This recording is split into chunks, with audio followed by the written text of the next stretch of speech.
take study program at school or pursue pathway because they want to respect the wishes of those around them and your families. The question that you have to ask yourself is it really what I want? Am I happy? Because you are always going to be better in doing what you love. Good evening to you all and welcome on Career Show. My name is Carl Kenya. If you're new, don't forget to subscribe in order not to miss any session. You listening to this video, you are surely a student, you're surely a worker, you're surely an entrepreneur. Are you happy with what you're doing? Are you happy with your field of study? Are you happy with your sector? Question yourself. Don't be afraid to change. Today, we are going to welcome a great man who says, my father wanted me to become a doctor. Today, I'm an engineer. Our guest is Mr. Mteto Nyati, who is the CEO of Altron, the former CEO of MTN. I have to remind that Mr. Nyati occupied many managing direction positions for IBM and Microsoft. He's the author of the book, Betting on Darkies, Lifting the Corporate Game. Good evening to you, Mr. Nyati, and welcome on Career Show. Thank you so much for having me. Looking forward to engaging with you. Sure, sir. So, Sir Nyati, I would just have a question to ask you. Your father wanted you to become a doctor. Why have you decided to become an engineer? You know, what you will realize that in life, many people want us to be different things, you know, and you may be sitting there and we've got thousands of people, each and every one of those people want you to be something else. What is very important in life is that you need to be connected with who you are, you know, with who you are. What is it that you feel you want? What comes naturally to you, and be that person. And for me, my dad may have wanted me to be a doctor, which appeared to be a great thing for him. It meant that he probably was going to be highly regarded by the society around him. But for me, I wanted to be myself. I wanted to do something that I enjoy. Engineering is that thing, you know. Exactly. So now you are an engineer and you hold a position as a chief executive officer, that is from MTN to Altron, passing by IBM and Microsoft, where you were managing director. So my question is, why, with all that experience, have you not decided to set up your own company? Yeah, why? That's a very good question. I always get asked the same question, that why don't I go and set up my own company? It's very, very important that each and every one of us become what I call self-aware. Being self-aware is knowing who you are, knowing what you are good at, and knowing those things that you are not good at. And for me, being a son of an entrepreneur, my mother was a great entrepreneur. She raised all of us. I grew up behind the counter serving in her shop. I understood being an entrepreneur. I knew that that's not me. And we cannot all be the same thing, you know. It would be actually be a boring life where each and every one of us are business people. You know, we need people who are different. We need people who can take businesses of other people. And many of the people that are entrepreneurs cannot scale their businesses beyond a certain capability. They need professional people like myself to make those businesses to realize their full potential. You know, so each and every one of us in life have got something that we can offer align yourself with what you can offer. I did not aspire to have a business. I manage other people's businesses, and I'm satisfied with what I do in that space. Exactly, sir. But so in one of your interviews, you said you consider yourself as an expert in failure. Why? An expert in failure is that because as a person, as someone who is in working in companies, many of us would think that problem solving or entrepreneurs are people you find outside of formal companies. Even within companies, you've got many people like myself who come up with innovation, who come up with new things. But as you come up with those things, you fail 10 or 12 times before then you come up with something that makes sense, and that's something that can take the company forward. So being an expert in failure is being comfortable and knowing that in order for you to make progress in life, you sometimes have to go through a multiple failures. And I've gone through a number of these failures within my life. And those failures have made me to be the person that I am. I've got the experience that I have. I've added value largely because of the experience I got through those failures. Wow, exactly, sir. But what state of mind did you have when you were younger and you were going through those moments of failure? For me, I'm a very competitive person. And as a competitive person, I believe so much in me and my capabilities. So is everybody else. In fact, I encourage people, because we are brought into this life. When we are brought into this life, we've been given all of the things that should be making us to be successful in this life. You've got, all of us have that. We've got greatness within ourselves, So that deeper understanding and confidence that I will make it, even if I fail, I can pick myself up and move forward. That's something that helped me. And that competitive spirit is something that continues to drive me forward. That's the kind of mindset that I have. Self-belief and a deep understanding that failure should never define me. I can always transcend failure.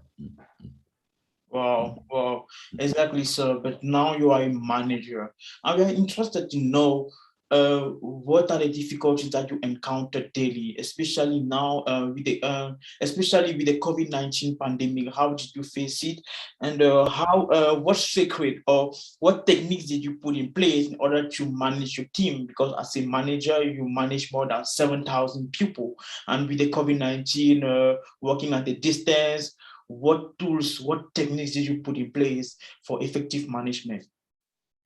Yeah, management is not the easiest of things. It's very easy. I'm an engineer and I used to manage machines, and machines do not have feelings, and the machine, if you leave it there, you'll find it there unless somebody steals it, But when it comes to people have got, they wake up today, they wake up, they've got a completely different view of life for that particular day. So you've got to be able to be attuned to how people are feeling and be able to help them to align their feelings, to align their drive to the overall organizational purpose. And for me, during the time of COVID-19, one of the big issues was the fact that many people were scared. They did not know. Their whole world around them was changing all the time. So what was required of a leader is to bring in stability in that environment, is to show direction, is to say, yes, we may not have all of the answers, but this is based on the information that we have. This is where we need to be going. These are the choices that we are making. Continue to make people to have information in their hands, communication was the most important weapon that I used during that time. And I was not leading alone. And I don't lead alone. I have a leadership team that leads with me. So our job was always to provide direction and clarity to the teams that are working for us. The tools that were very, very good for us, we implemented Microsoft Teams across the entire organization, and that helps us to keep all of our employees in touch and being able to provide a platform for those employees to ask questions. Because in the past, there were some people who are shy. Now they can use that chat box and post a question there. There you are able to have everybody participating. So those tools that we were using, Microsoft Teams and Zoom in some cases, helped us to navigate this very challenging time. Wow, sir. But since you're talking about adversity, please can you share with us your worst experience as a manager, or your worst day, that is the day where things went wrong? My worst day, my worst, this is a recent one. For me, I had, recently a situation where somebody approached me and this person was going through difficult times.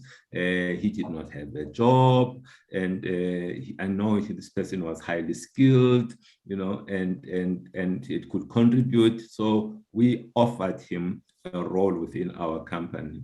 But after a while within the company, the person chose to do things that were not quite like, there's a huge disappointment.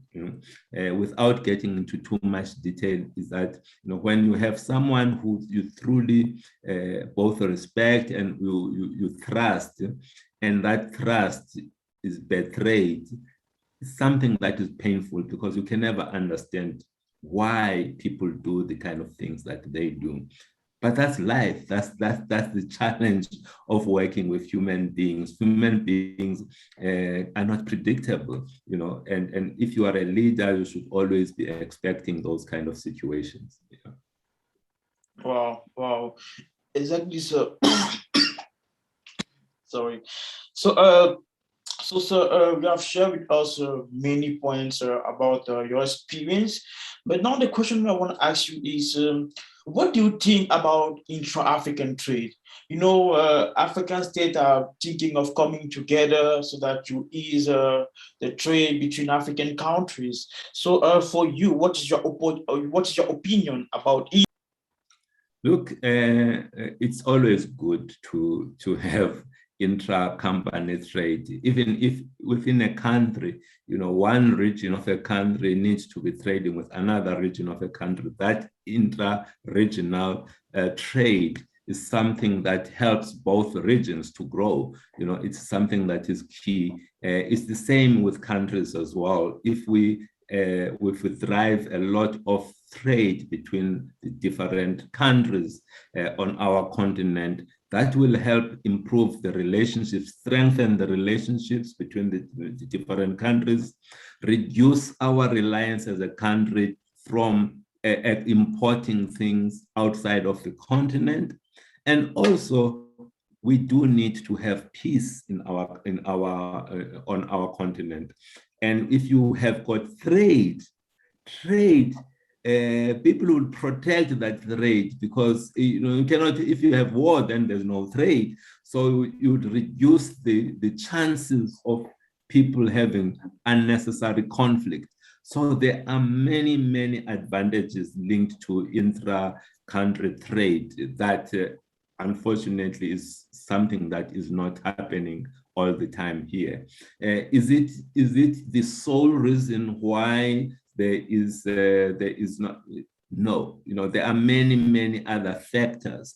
Some of the factors are historic, meaning many of these countries may have an alliance or allegiance to countries that are outside of the continent because of their colonial past, and because of that, it becomes difficult to do trade internally. So we should not just be blaming ourselves for stuff. We need to try and understand and put things into perspective. And as we try and address and remove some of the problems we inherited from our colonial past, let us not be too harsh with ourselves. Well, exactly. So talking about trade, talking about development, what place do you give to new technologies today? Do you think Africa is ready? Because we are talking about big coverage of in electricity, in the internet, and with an embryonic banking system. Do you think Africa is ready for that innovation that is for the new technologies? And this question it always bothers me that is Africa ready for coming up with innovation, because it comes from I would say from a point which is really truly uninformed. Because if you were to look at the daily struggles of Africans, me and you, our daily struggles, where we come from, we've got such limited resources. Some of our parents have got limited resources, but they've overcome these things. How did they overcome them? They've overcome because they've been coming up with innovative ways of finding ways to survive.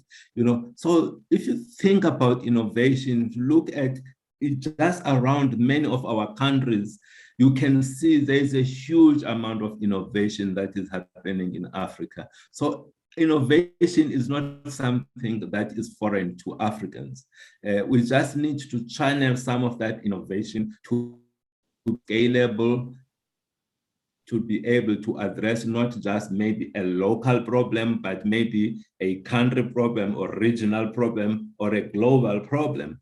And we also need to start leveraging information technology to try and address some of the challenges, because ultimately it's about people solving the problems around them. And we are experts in doing that as Africans.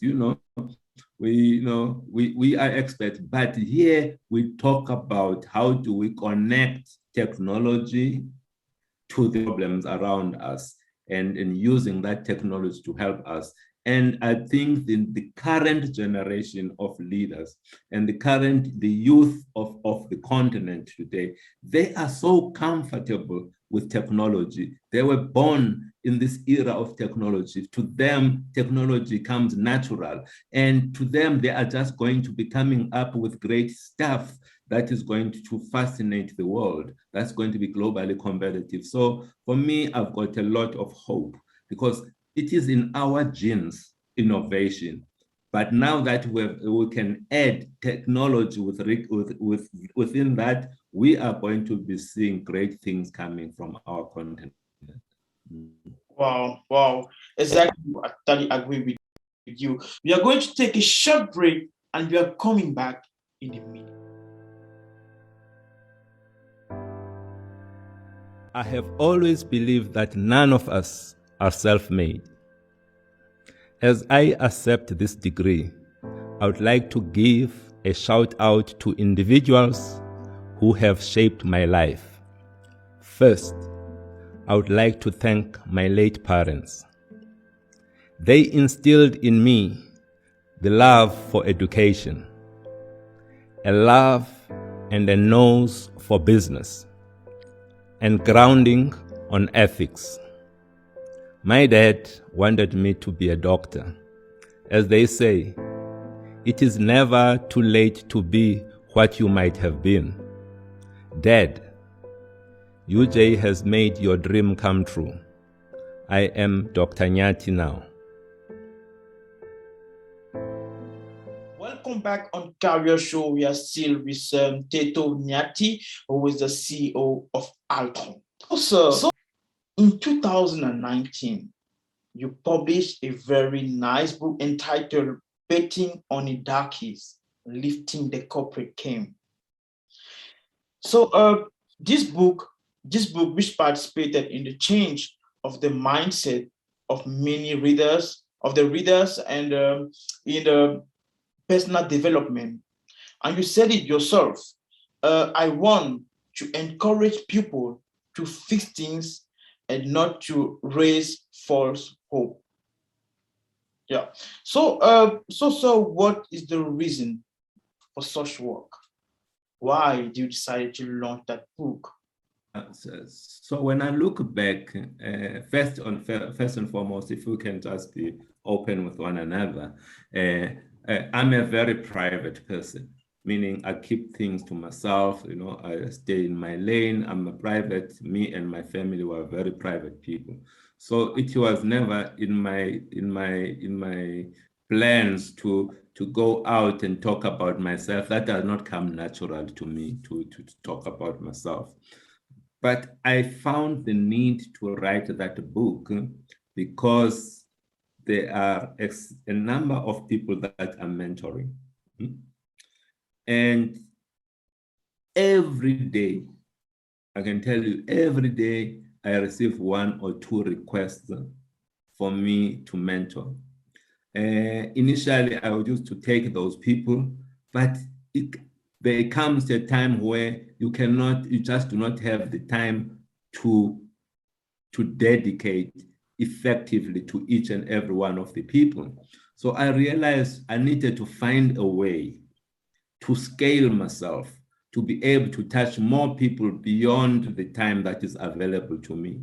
And the only way that I knew how was to take what is it that they are looking for when they are looking for mentorship, go and take those experiences, those lessons, and put them in a book so that people who may not have a direct link with me can just pick up the book and be able to learn from the book, be able to pick up 1 or 2 or 3 things that will transform their lives. So betting on a darkie, which is a controversial, people tell me it's a controversial title, it's about betting on a Black person, you know, saying that this world, we need to give opportunities to Black people, you know. The thing that people are not looking for handouts, you know, all that they are looking for is opportunities. And when they are given great opportunities, they can make use of those opportunities. And I demonstrate some of that through my own life, how some people have given me opportunities, grabbed those opportunities with both hands, ran with those opportunities, and make something out of what I've been given.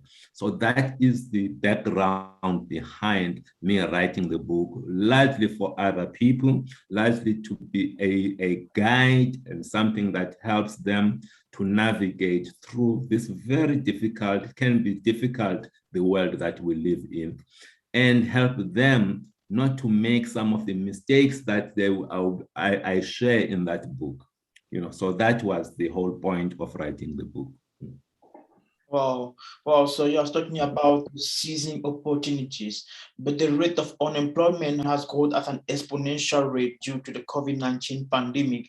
Taking the case of South Africa, for you, what message can you send to all the young people and students that are graduating but are encountering difficulties in finding a job? No one wants to give them opportunities. Yeah. So I don't know about the last statement that no one wants to give them opportunities. I do not think that is true. That is not true at all. And I'm going to explain why. We've got in almost all companies in this country, we've got many people, the companies that are sitting with vacancies. You know, they cannot fill jobs. They've got jobs, but they cannot fill them. So the issue is not, we do not want the people. It's just that the people that are coming out of the system are unable to occupy the roles that are required. So our education system does not produce and give to the sector, to the market, the kind of skills that are required. So that's the first problem they have. So I would say that if you are in a university environment, in a technical environment, what you should be doing is to start to understand what are the skills that companies are looking for. For example, in our space, cybersecurity, cloud specialists, those kind of engineers are engineers that are required right now, right? So if you can, as you do your vacation job, start to build skills, not just knowledge, skills in those specific areas that the market is looking for. Make sure that you expose yourself around that. Then you'll be surprised how quickly the market absorbs you, because there is not enough people in this market to fill many of the open positions that we have, for example, in our country, in South Africa. So that's the one route, but the other route is not everybody, as I've said before. We cannot all be employed. Nor can we all be business people. This country, we are fortunate in Africa that we've got so many problems. And I'm saying we're fortunate because it is because of problems. Because we've got problems, which means that those who come up with solutions to those problems will be able to make a living. We've got many of our communities are struggling. They are looking for innovative ways to address their challenges.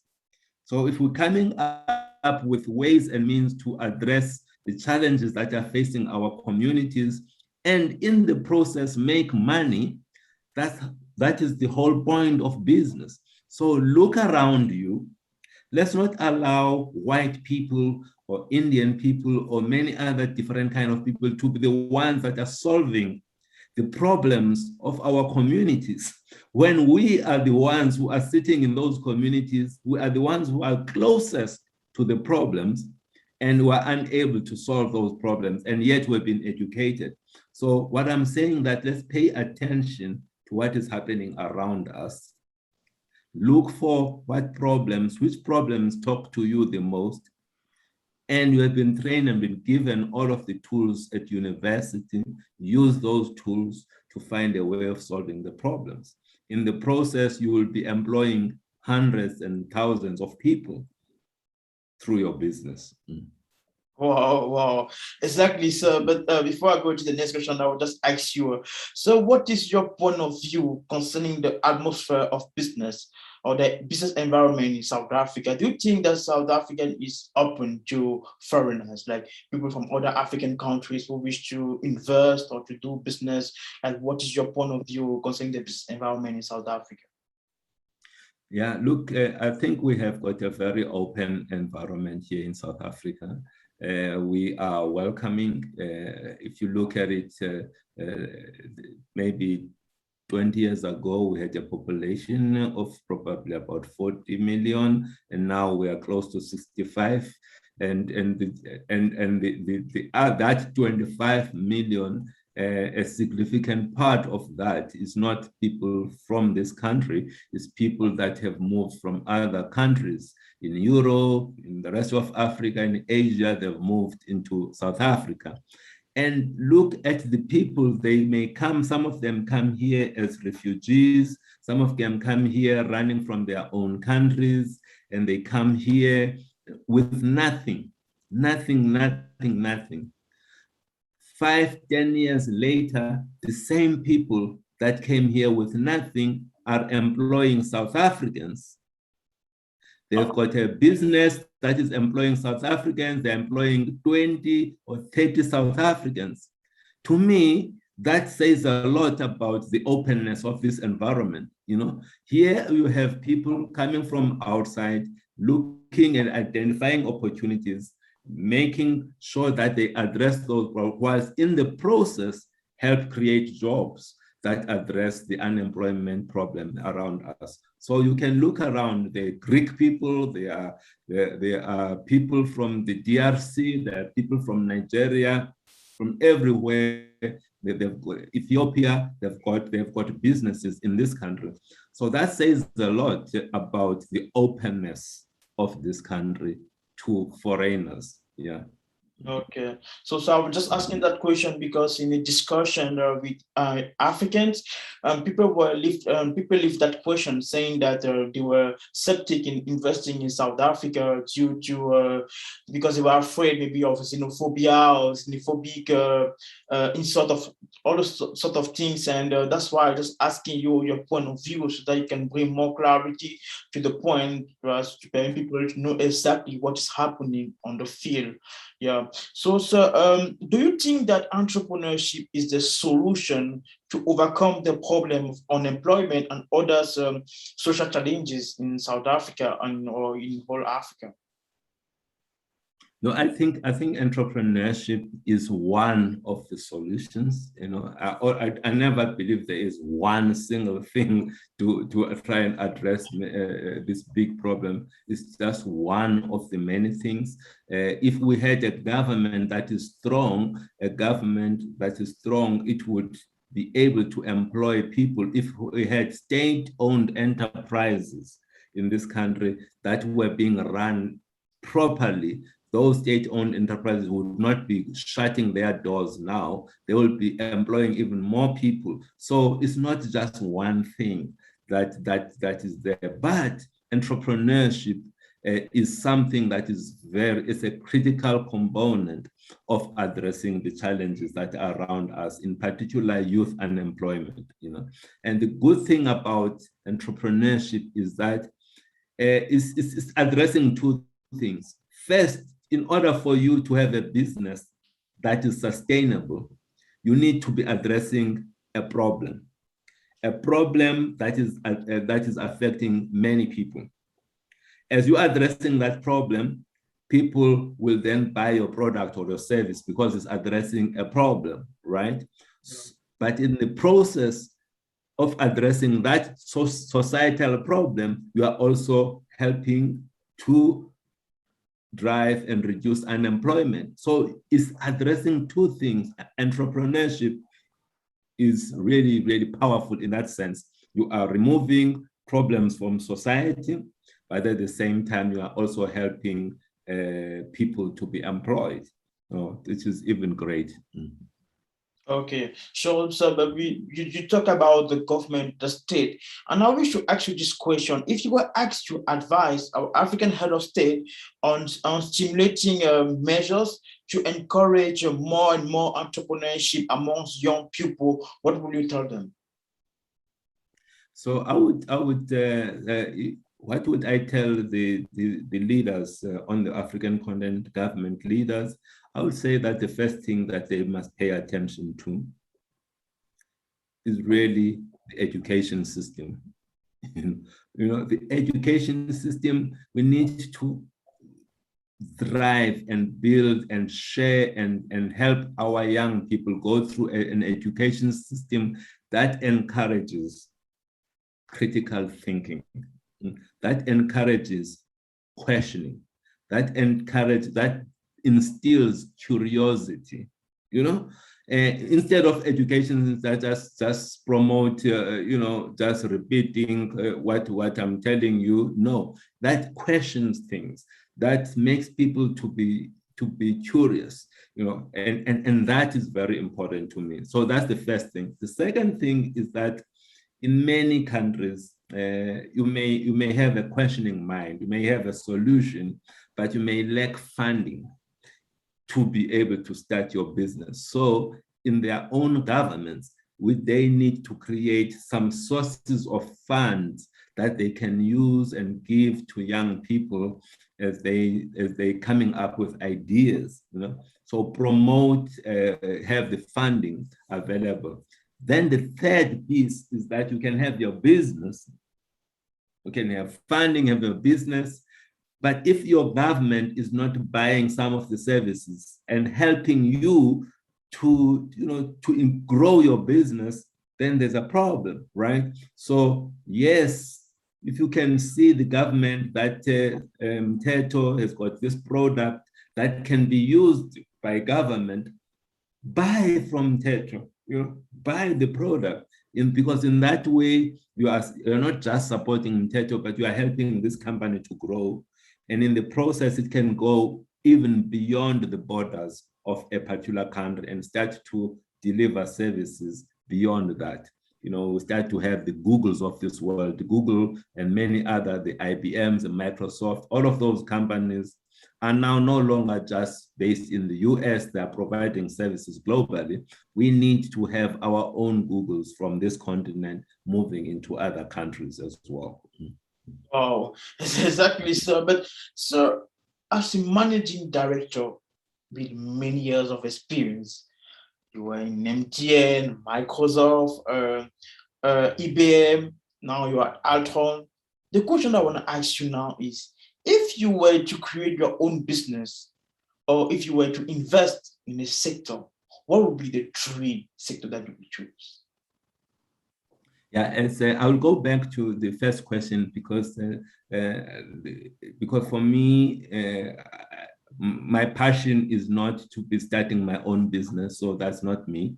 And but if I were to advise people, because I look at trends, I can see there are trends out there in the market, and which areas do I see the growth happening in?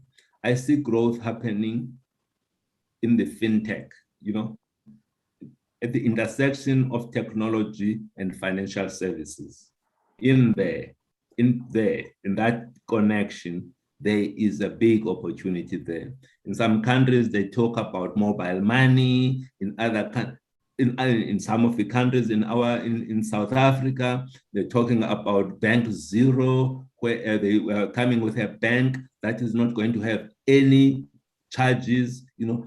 All of this is the reinvention of financial services and coming up with new services enabled by technology. It's that intersection between the two things. So that's the first area that I would be saying. If you're thinking about stuff, that's the first area. The second area is if you're thinking about one of the most important things for all of us as human beings is our own health.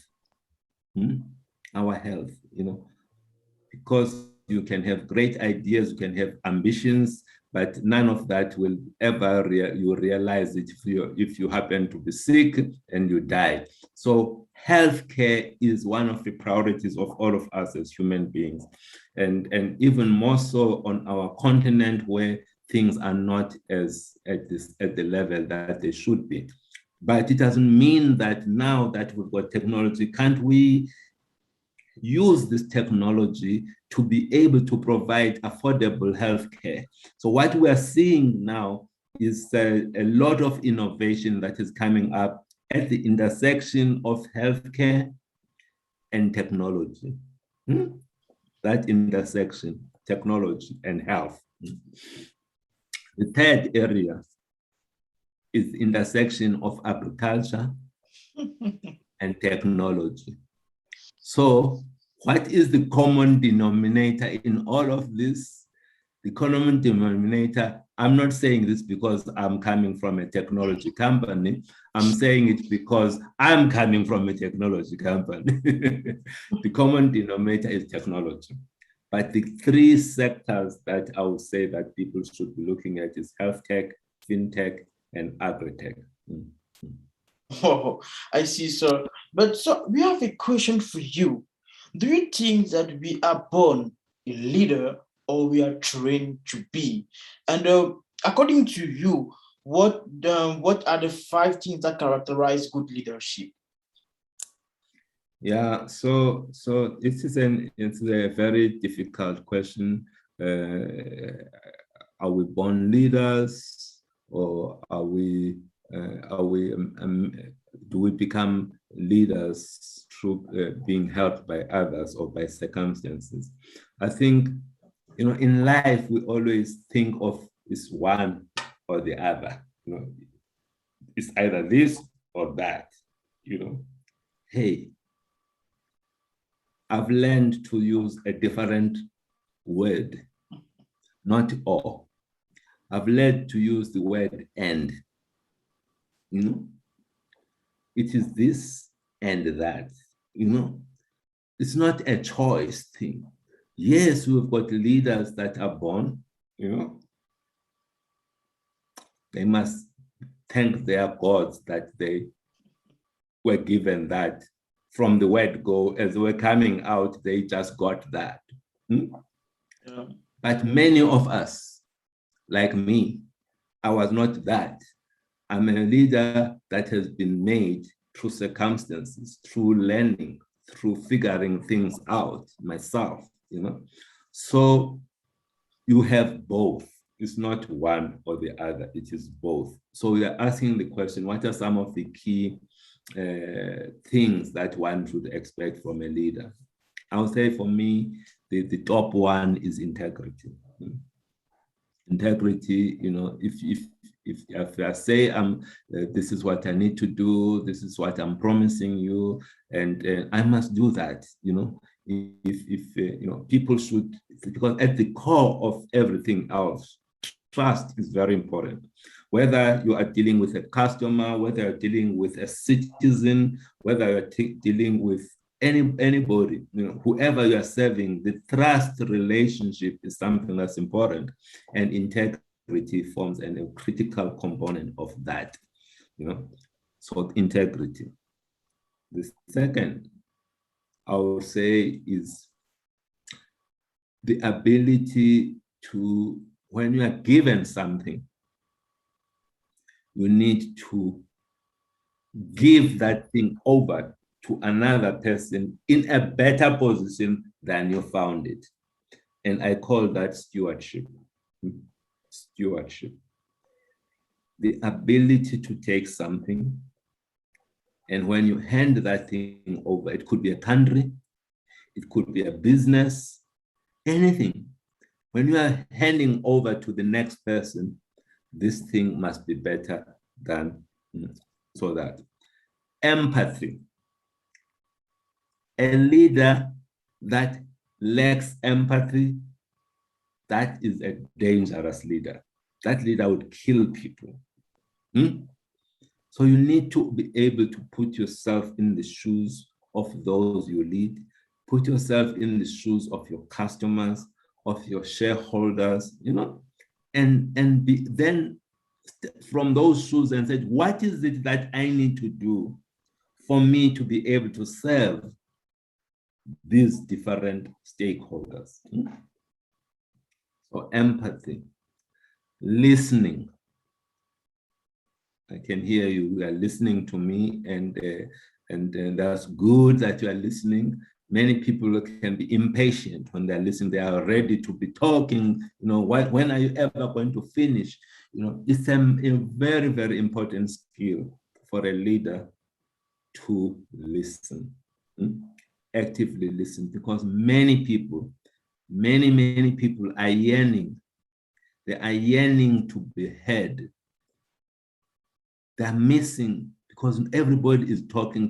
Nobody is giving them the time to listen to them. And just by listening is an act that shows that I respect you. It's an act that shows that I can hear you, you exist, and you are worth me listening to you. It's a very important act, listening. I think the last piece is fairness. Fairness.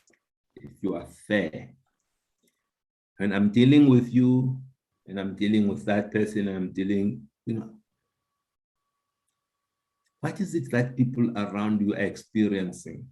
Are they experiencing that you favor that one? This one just because we happen to be coming from the same country as I am, or happen to be, or they happen to be both Black, or they happen to come from the same tribe.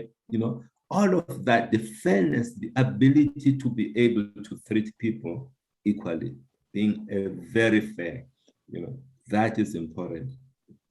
So those will be the 5 things that I would say a leader needs. Of course, there are probably many others, but for me, those are important ones.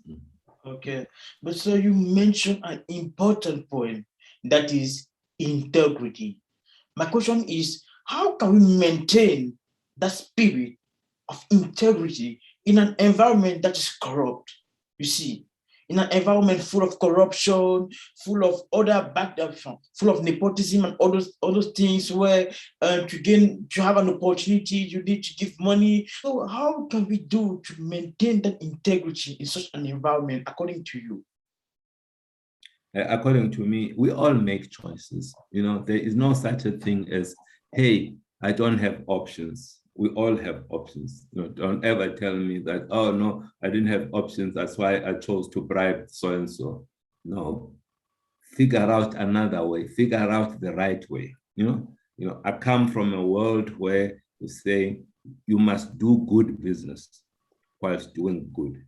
Doing good business. Good business, it means exactly that. Business that is above ground. A business where you are able to go and sleep well at night, knowing that you have not done anything wrong. And you must also be prepared not to win. You must be prepared for things to be tough. And they are. But somehow the world ultimately rewards those that do the right way, business the right way, And many companies, we have seen them in our country, in South Africa and elsewhere, companies that grew and grew and grew, and the next thing, they are gone, because of that one important thing, which is the integrity part. It is never sustainable. Who knew that we would be talking about Guptas now that we are chasing? And we're trying to bring them back into our country. What kind of life do they have wherever they are, right now? And yes, they may have felt that they created, I'm just using them as an example, there are thousands and millions of other people like them, So for me, there is always a choice. Then ever come and tell me that, you don't have a choice. I decided, no, you always have a choice. Wow, exactly, sir. But can you tell us, according to you, what are the 5 rules to take into account if you want to be successful in life? If you want to be successful in life, I guess, the first rule for me is that, it's probably linked to a rule that comes from the Bible: do unto others what you will do to yourself. That's very important. The way you treat other people, that respect, and that's very important. I would say the other rule that one would use is you must always serve. A leader is not a leader that is being served by those who follow the leader. The leader is the one that is serving the people. That's my rule. My question is, how am I supporting the people that are working for me? How am I supporting those people? How do I make their jobs easy? Very important rule. The other rule is that I must always be underpaid. I ask you, what is the stupid rule you're talking about? Underpaid? Yes, the value that I bring into any environment, that value must always be more than what I'm taking from the environment. Immediately, that equation is the other way around. Immediately that you are overpaid, you should be worried. You should always be worried when you are overpaid, because during COVID-19, when things are tough, when things are not going well, the first people to be let go are the people that are overpaid, the people that are not adding value. So always be underpaid. It doesn't mean that you must be paid in line with your worth, but that worth should always be below that worth should always be below the value that you are giving to the company. So that's my third. So I will stay with those three for now, rules. Wow. Wow. Thank you very much, sir. Thank you very much. And the question that I want to ask you now is, so, sir, as a manager, what do you do? How do you do to stay motivated no matter the difficulty that you encounter every day? Yeah, look, as a manager, the most important responsibility of a manager is you are someone who is dealing in hope, dealing in hope. So you are someone who needs to, when you enter, when you touch, when you connect with someone, and you leave that person, you must leave that person feeling, that person must be feeling better about themselves. They must be feeling better about their environment, about the future. There you are a leader. You are dealing in hope, because immediately we lose hope, there is no, it's like you have dead, you lose hope, then there is no reason for a person to continue to exist, right? So our job as leaders is to help people to have that hope, to also guide people towards helping them to realize their full potential in this world. Many people are operating way below their potential. Our job as leaders is to help them to realize their full potential, help them to get into places that they never thought that they would get into. Just because they happen to connect with you, they happen to work with you, now they've been able to reach beyond their reach. They must reach beyond their reach. Then you know that you are truly a leader. Must be also a person that helps people to be able to balance their lives between work and family. So that is important. If you've got the people that are always working, they're forgetting about their family, then clearly there's a problem there, the way one leads. So those will be the things that I want to leave you with. Okay, so we are almost at the end of this show, and the next question now is, what advice can you give to young and future entrepreneurs and African leaders listening to us? So the advice that I would like to give to the leaders and also to the entrepreneurs is that this life is so short. It is so short for you to try to be a Carl. If you are imitating Carl or imitating Mteto, you are not being yourself. You are actually robbing yourself. Try and be and do you. Do you. Connect with who you are. Find out, what are those things? What are the things that when you do those things, time just flies like that?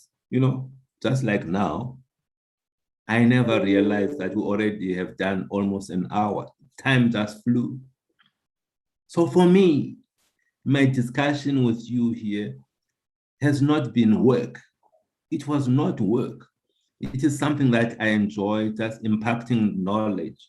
It's something that I enjoy. Find what is that thing for you. What is it? What is it that when you connect with it, you realize, oh, I didn't realize that already 6 hours I've been doing this thing. Stay there, stay in that space, because that's what you were here in this life to do. That was your purpose. Because in that space, you are not going to have, you are going to be shining in that space. but find that place for you. That's why I always say that we cannot be the same thing, all of us. Each and every one of us here, I came into this life with a purpose, with a mission, and we don't have all the same mission. We need to find that mission. That mission is in the spaces where things that come natural. It's like there's no effort when I'm doing it. That place is the place where all of us need to be. Find that thing for you. Wow, wow, wow. Thank you very much, sir, for all what you shared. So now, before we conclude, I will now ask you, what is your impression about the Career Show? Look, the Career Show has been, it's my first experience. I think this is an important platform that you have here. You are asking very tough questions. We're asking pertinent questions. And it is actually a platform that I would encourage many young people to follow, a platform that I would encourage many young people to not just stay with one person that you may have liked.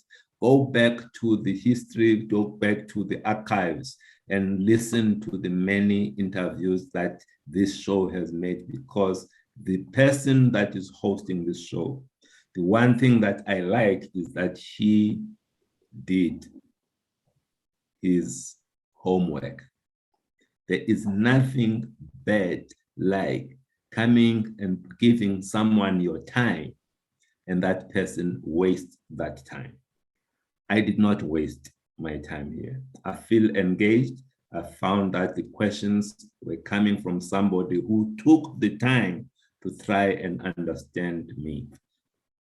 As difficult and as challenging those questions were, I felt comfortable to try and answer them to the best of my ability, because he had done his piece. I also wanted to do mine.